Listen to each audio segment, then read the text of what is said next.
ዘግታ ራሷን ታላቅ ችግር ውስጥ የጨመረችው ሄለን መጨረሻዋ እጅግ አሳዛኝ እየሆነ ይገኛል። ዘሀበሻ በመጀመሪያ ጉዳዩን ወደ ሚዲያ ያሰራጨው የመጀመሪያው ሚዲያ እንደሆነ ይታወቃል። ዘሀበሻ ወሬውን በአውሮፓ ካሉ ኢትዮጵያኖች የደረሰው ሲሆን ነገር ግን ትክክለኛ መረጃውን እንዳላቀረበ እየተነገረ ይገኛል። ከሱ መካከል በዘሀበሻ ዘገባ ላይ ሄለን 22,000 የኖርዌይ ገንዘብ ወይም በኢትዮጵያ በብላክ ማርኬት እስከ 500,000 ብር የሚጠጋ ገንዘብ ለወርቁ አይተነው ካሳ እንድትከፍል ተጠየቀች ብሎ ነበረ የዘገበው። ነገር ግን ጉዳዩ እንደዛ አይደለም። ሄለን የተጠየቀችው 200,000 የአሜሪካን ዶላር ነው። ይህ ገንዘብ እጅግ በጣም ብዙና በኢትዮጵያ ከ30 ሚሊዮን ብር በላይ እንደሆነ እየተነገረ ይገኛል። ታዲያ ሄለን ይህንን ገንዘብ ልከፍል አልችልም፣ ይህንን ገንዘብ ለአመታት ሰርቼ እንኳን አላጠራቀምኩትም፣ በሚዲያ የደረሳችሁ መረጃ እየተሳሳተ ነው፣ 22,000 የኖርዌይ ገንዘብ ሳይሆን 200,000 የአሜሪካን ዶላር ነው የተጠየቅኩት፣ ይህንን ገንዘብ መክፈል ስለማልችል ወደ ሀገሬ ልባረር ነው እያለች ይገኛል። ሄለን በፍጹም ይህን ገንዘብ ልከፍል አልችልም፣ ይህን ገንዘብ ከምከፍል ወደ ሀገሬ ተባርሬ ከወንድሞቼ ጋር ሀገሬ ብኖር እመርጣለሁ ብላለች። ወርቁ አይተነው በመጨረሻም ያላሰቡ ሲሳይ ወደ ቤታቸው በገዛ እጁ ገብቷል። ከሄለን 30 ሚሊዮን ካሳ ሊሰጣቸው ነው። መንግስት 30 የኢትዮጵያ ሚሊዮን ብር በላይ ካሳ ፈረደላቸው። አንዳንድ ሀብታሞች ገንዘብ ይከተላቸዋል፣ ባለው ላይ ይጨመርለታል ከተባለ እንዲህ ነው ለካ። ጉዳዩ እጅግ ብዙዎችን እያስገረመ ይገኛል። በአንጻሩ ለሄለን ያዘኑላት ስደተኞች ጎፈንድሚ ተከፍቶ ለወርቁ አይተነው ብሩን ክፈይና በኖርዌይ ቅሪ ወደ ሀገርሽ አትግቢ ቢሏትም ሄለን ነገር ግን ብሩ መክፈል አልችልም፣ ልጄን ጥዬ ወደ ሀገሬ እሄዳለሁ እያለች ይገኛል። ወርቁ አይተነው ይቅርታ እንዲያደርግላት ብዙዎች ቢጠይቁትም ወርቁ አይተነው እጅግ የዋህና አዛኝ መሆኑን ተከትሎ ይቅርታ ሊያደርግላት ይችል ነበር። ነገር ግን የኖርዌይ መንግስት ጉዳዩን ሊለቀው አይችልም። ሄለን የፈጸመችው ታላቅ የህግ ጥሰትና ወንጀል መሆኑን ተከትሎ ወርቁ አይተነው እንኳን ይቅርታ ቢያደርግላት የኖርዌይ መንግስት ግን ይቅር ሊላት አይችልም እየተባለ ይገኛል።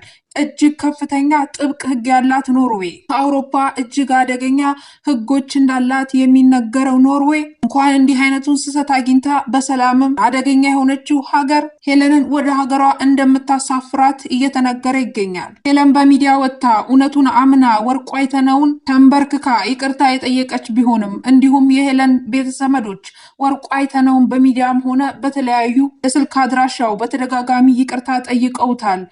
ልበሩህ ነው የሚባለው፣ የደሃ ደራሽ ነው የሚባለው ወርቁ አይተነው ልጅ ባላት ሴት ላይ በፍጹም ይህንን ማድረግ አይፈልግም ነበር። ወርቁ አይተነው ሄለን ከስተቷ ከተማረች ይቅርታ ላደርግላት እችላለሁ ቢልም ነገር ግን የኖርዌይ መንግስት ጉዳዩን አጥብቆ ይዞባታል። ሄለን በአንጻሩ ያረገችው ነገር እጅግ ቢያበሳጭም ሄለን የመጣችበት የህይወት ምዕራፍ ብዙዎች እንደሚናገሩት እጅግ አሳዛኝ ነው ይላሉ። በበረሃ አቆራርጣ ከየመን የተነሳው ጉዞ ከአረብ ሀገር ከአረብ ሀገር እስከ አውሮፓ የነበራት አሰልቺና አድካሚ የህይወት ጉዞ በኋላ ኖርዌይ ተደላደልኩ፣ ወረቀትም አገኙ፣ ቤትም አገኙ ብላ ተደላድላ እፎይ ብላ በምትኖርበት ጊዜ ነው ይህ የገጠማት። ብዙዎች አዝነዋል። ነገር ግን ያረገችው ተግባር ፍጹም ተቀባይነት የሌለው ነው። ሄለን ያልነካችው ሰው ያልገባችበት ቤት የለም። ይህንን ተከትሎ ከሄለን ጎን የሚቆም ሰው መጥፋቱ እጅግ መነጋገሪያ ሆኗል። ሚዲያ ላይ መጥፎ የተባሉ ሰዎች እንኳን እንዲህ አይነት ነገር ሲደርስባቸው ከጎናቸው የሚቆም ብዙ ሚዲያ ሰው ያገኙ ነበር። ሄለን ግን በተቃራኒው ያልገባችው ያልነካችው ሰው ባለመኖሩ ያልገባችበት ቤት ባለመኖሩ ሁሉም በሷ ተደስተዋል። ነገር ግን በትናንትናው ዕለት አንድ ሰው በሚዲያ ብቅ ብሎ ያልታሰበ ሰው ለሄለን ጥብቅና ቆሞ ወርቁ አይተንን ሲለምንላትና ሲያዝንላት ታየ። ብዙዎቻችን እጅግ ተገረመን። እሱም ሞጣ ቀራኒዮ ነው።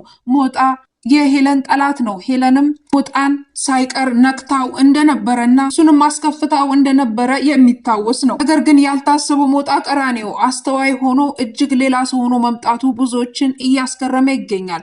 ሞጣ ቀራኒዮ በአንጻሩ ከወርቁ አይተነው ጋር ጥሩ ግንኙነት እንዳለው ይነገራል። ከአማራ ባለሀብቶች ሞጣ ቀራኒዮ ብቸኛ ጥሩ ግንኙነት ያለው ከወርቁ አይተነው ጋር ነው። የዛሬ ዓመት ወርቁ አይተነው ሞጣ ቀራኒዮን ከአሜሪካ እስከ ጀርመን ድረስ በመውሰድ ፍራንክፈርት ላይ ሞጣ ቀራኒዮን አዝናንቶና ብር በብር አድርጎ ወደ አሜሪካ እንደመለሰው የሚታወስ ነው። ታዲያ ይህን ተከትሎ ሞጣ ቀራኒዮና ወርቁ አይተነው ጥሩ ግንኙነት አላቸው። ስለዚህም ሞጣ ቀራኒዮ ወርቁ አይተነውን ሄለን አጥፍታለች፣ ይቅር በላት፣ የልጅ እናት ነች፣ አንተም እናትህ ምን ያህል እንደምትወድህ አውቃለሁ፣ አንተም ምን ያህል እናትህን እንደምትወዳት አውቃለሁ። ሄለንም የልጅ እናት ነች፣ ቢያንስ እንኳን ለእናት ባለ ፍቅር እራራላት፣ አጥፍታለች፣ ይቅር በላት ሲል ሲማጸንላት ቆሞ የሄለን ጠበቃ ሆኖ ወደ ሚዲያው መምጣቱ የኢትዮጵያ ሚዲያ አይገመቴ እንደሆነ በብዙዎች ዘንድ ተስተውሏል። የየመን በረሃን መከራን ያየችው ከየመን በረሃ እስከ አረብ ሀገራት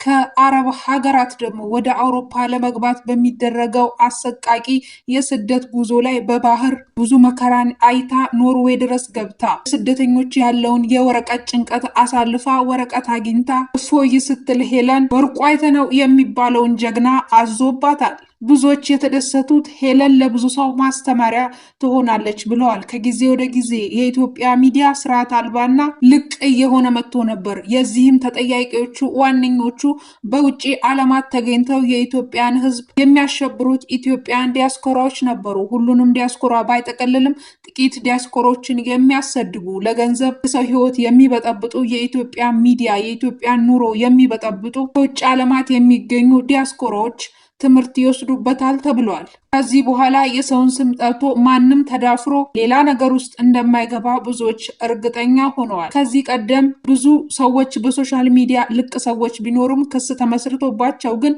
ክሱ በዚህ ልክ ሄዶ ተሳክቶ አንድም ነገር በእነሱ ህይወት ላይ ባለመፍጠሩ ምክንያት ተሳዳቢዎችና ባለጌዎች በመደራጀትና በመብዛት የሰውን ህይወት አላስኖር እያሉ በሰው ህይወት ገንዘብ እየሰሩ ቁማር ሲጫወቱ ቆይተዋል። ከአሁን በኋላ ግን ለፍተው መከራቸውን አይተው ከሄዱበት ሀገር ሊባረሩ ስለሚችሉ በሄለን ብዙዎች ስለተደናገጡና ስለተማሩ በኢትዮጵያ ሚዲያ ላይ ሰላም ይሰፍናል ተብሏል። ወርቁ አይተነው በሄለን ለተጎዱ ሰዎች ብቻ ሳይሆን ፍትህ የሰጠው ለኢትዮጵያ ሚዲያ በአጠቃላይ ፍትህ ሰጥቷል ተብሏል። ጀግና ወርቁ አይተነው እሱ ግን እንደ ሄለን አይደለምና ለሄለን በመጨረሻም ይቅርታ አድርጎላታል። ነገር ግን የወርቁ አይተነው ይቅርታ ማድረግ በሁለቱ መካከል ያለውን ጥላቻና ጸብ ያነሳል እንጂ ክሱን ሊያነሳላት አይችልም ተብሏል። የኖርዌይ መንግስት የሚወስደው እርምጃ ከሰዓታት በኋላ የሚጠበቅ ይሆናል። ብዙዎች እንደሚናገሩት ሄለን ሻንጣዋን ሸክፋ ወደ ሀገሯ ልትገባ ነው እየተባለ ይገኛል። ውድ አድማጮቻችን ለዛሬ ይዤላችሁ የመጣሁት ይመስላል። በቀጣይ ሰዓታት የሚወጡትን መረጃዎች በፍጥነት ለእናንተ የማደርስ ይሆናል። አሁን በዚህ አበቃው። እስከምንገናኝ ቸር ቆዩልኝ።